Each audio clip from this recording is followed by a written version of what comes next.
Bonjour, bonjour. Donc hier, je vous ai laissé un petit mot sur Facebook pour vous demander un petit peu les sujets que vous aimeriez que j'aborde en vidéo. Et donc, le tout premier commentaire que j'ai eu, c'est comment se faire plaisir sans culpabiliser. Alors, donc je vais commencer par ce thème-là et je vais essayer d'être assez claire dans mes explications parce que tout ça, c'est assez complexe et finalement, je trouve qu'il y a deux sujets en un dans cette question.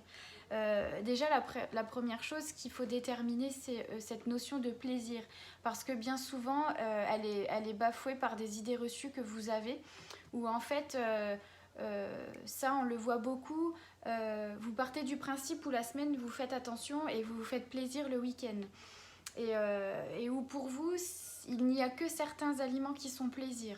Donc déjà, je voudrais déjà revenir là-dessus parce que pour moi, la notion de plaisir, elle est vaste et elle ne doit pas être caractérisée que par certains groupes ou certains types d'aliments. Pour moi, le plaisir, et il faut vraiment que vous arriviez à voir les choses comme ça, et c'est peut-être, il y aura peut-être déjà une prise de conscience sur votre façon de vous alimenter là-dessus, c'est que le plaisir, vous devez l'avoir matin, midi et soir à chaque repas. Il n'y a pas d'aliment plaisir, c'est le plaisir de passer à table qui est important. Et déjà, quand vous aurez intégré cette notion-là, vous verrez que la notion de culpabilité derrière, elle sera beaucoup moindre. Parce qu'en fait, et puis je trouve ça moche en fait de se dire, ça veut dire quoi en fait un aliment plaisir? Ça veut dire quoi je fais attention toute la semaine et je me fais plaisir que le week-end?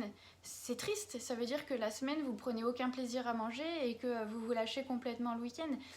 Donc déjà quand vous arriverez à prendre conscience que le plaisir doit être présent à chaque repas, que c'est le plaisir de manger, ça passe aussi par le plaisir de cuisiner, d'aller manger ce que j'ai cuisiné. Déjà, quand vous aurez traité ce problème-là, vous verrez que derrière, il y aura sans doute un peu moins de culpabilité.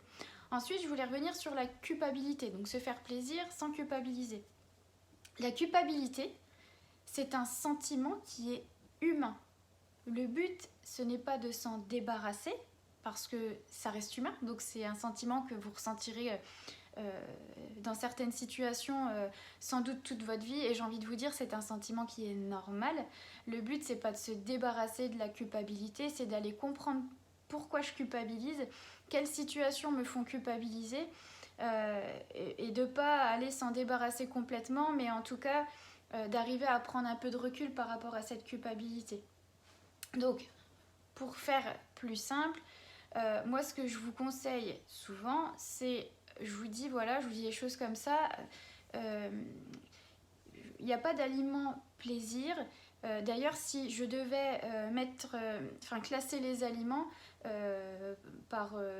comment je pourrais vous expliquer ça si je devais expliquer qu'il y a un aliment qui ferait plus grossir qu'un autre, je vous dirais que non. Je les mettrais tous sur un même pied d'égalité.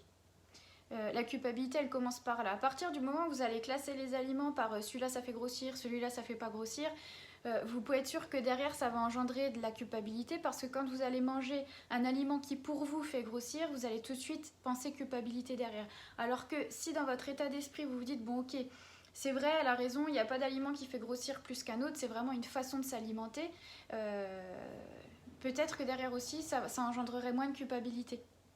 Et puis en fait, c'est le chat qui se mord la queue, la culpabilité, parce que on sait très bien que quand vous avez envie de manger quelque chose, un aliment qui pour vous est un aliment plaisir, et que en général ces aliments-là interviennent dans des situations bien particulières, soit parce que vous avez passé une bonne journée et que vous avez envie de vous récompenser, soit à l'inverse, vous avez passé une journée pourrie et vous rentrez à la maison et voilà, on sait qu'on va aller au placard parce que c'est un peu l'alimentation réconfort.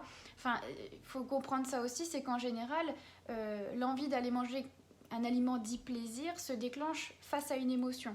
Et si derrière, quand vous mangez l'aliment, vous n'êtes pas en phase avec le plaisir, forcément vous allez ressentir de la culpabilité. Parce que et autre chose aussi, c'est qu'en fait, de ressentir la culpabilité, c'est là où je vous dis c'est le chat qui se mord la queue, c'est qu'en plus vous n'êtes même pas dans le plaisir de ce que vous êtes en train de consommer, vous êtes déjà en train de culpabiliser de ce que vous êtes en train de consommer. Ce qui fait qu'à la base, avec l'aliment plaisir, vous vouliez compenser un stress, de la fatigue, un énervement, et au final ça va ajouter un stress supplémentaire parce que vous ne prenez même pas le temps de l'apprécier, vous l'avez déjà mis dans la bouche, que vous êtes déjà en train de culpabiliser. Donc, dans l'idée, mais ça c'est un travail de fond, c'est de vraiment prendre conscience des choses au moment où vous mangez. C'est de vous dire, bon ok, j'ai été stressée, j'ai été fatiguée, je suis énervée, j'ai envie de manger ce truc-là, je le prends et j'essaye de l'apprécier. Je dis pas qu'il n'y aura pas de culpabilité, mais appréciez les choses, prenez le temps de l'apprécier, de le manger. Et vous verrez que derrière, il y aura peut-être un peu de culpabilité, mais elle sera peut-être moindre qu'en temps normal. Et en plus, vraiment, ça pourra apaiser le sentiment que vous aviez, que ce soit le stress, la fatigue, etc. Le but, c'est vraiment d'aller apaiser les choses. Donc, pour revenir à la question, se faire plaisir sans culpabiliser, je pense que en fait, faut pas aller rechercher d'aller complètement ne pas ressentir de culpabilité. Il y en aura toujours un petit peu, c'est pas le fond du problème, mais en tout cas c'est de profiter du moment présent, de l'instant présent, et de vraiment prendre du plaisir à manger ce que vous êtes en train de manger. Voilà, j'espère que ça répond à la question, et surtout si vous avez des petits commentaires ou des choses à me demander par rapport à ce thème, n'hésitez pas à me laisser un petit commentaire. Je vous souhaite une bonne journée et je vous dis à très vite.